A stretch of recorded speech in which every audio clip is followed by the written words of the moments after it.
Welcome back, 9:14 the time. Today is Yom HaShoa, or Holocaust Remembrance Day. It's observed as Israel's day to commemorate the 6 million Jewish people murdered in the Holocaust. Southern Regional Director for the American Jewish Committee, Dov Wilker, is joining us to speak on the day's importance. First off, thank you for taking the time. Thank you very much for having me this morning to talk about this important topic. Dov, I want to start here. Why is it so important to remember what happened during the Holocaust? Because, as you know, the further you get away from events, misinformation starts coming. So why is it so important to talk about the Holocaust all these years later? Yeah, so more than nearly 80 years after the end of the Holocaust, we are still experiencing a rise in anti-Semitism in the United States. In fact, over the last 5 years, we've seen a significant increase in anti-Semitism.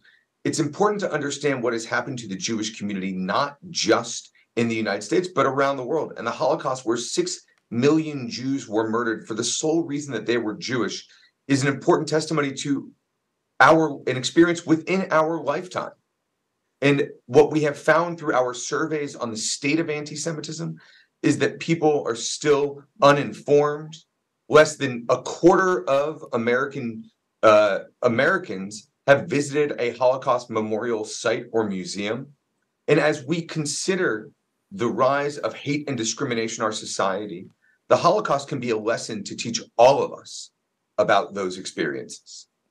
Dov, for some people, though, they hear those statistics and say, okay, I hear you, Dov, but why should I care? Why should I care? Why should somebody care about what happened there? And, of course, we can say, so you don't repeat the same mistakes, but for everybody out there, why should they care? Yeah, so over my left shoulder, you'll see here it says never forget.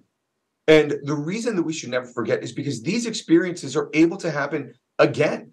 In fact, we've seen genocides take place around the world. So it's incumbent upon us to learn our history, to understand how the Holocaust was formed, about the rise of Nazism.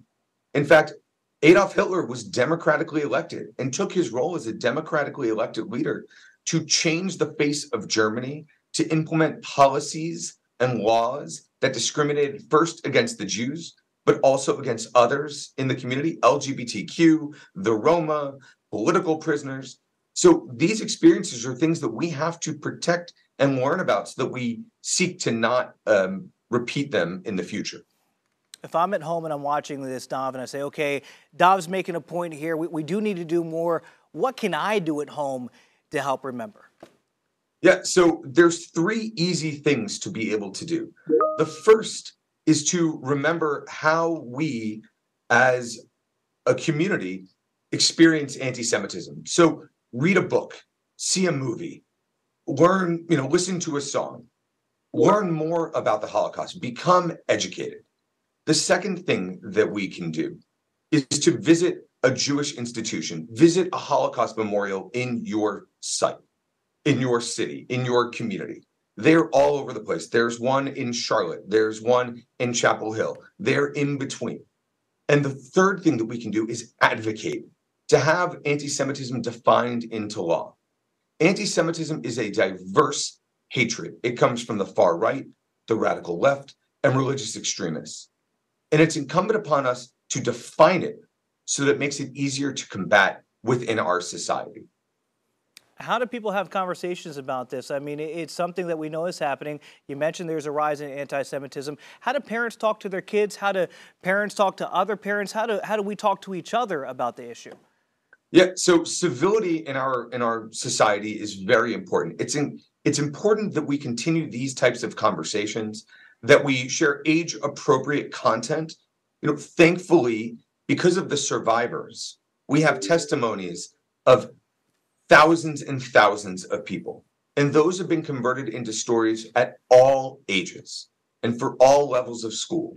And so we need to share those stories. We need to read those books. We need to discuss it within our own communities. We need to be willing to be challenged, to hear difficult stories. My daughters are 7 and 10 years old. And this morning, we listened to the story of a second-generation survivor, a woman whose mother survived the Holocaust and the impact that had on her. We should also consider the third generation, the grandchildren of survivors, right? Those stories need to continue to be heard.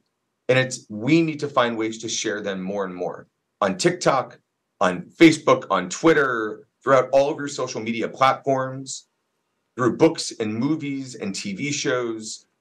We need to find ways to continue these types of conversations. Dava, I couldn't agree more. And again, thank you for taking the time to join us this morning, because we must never forget it's not just Jewish history, it is American history, it is world history, and it's important we talk about it. Dov, again, thank you. Thank you for having me today.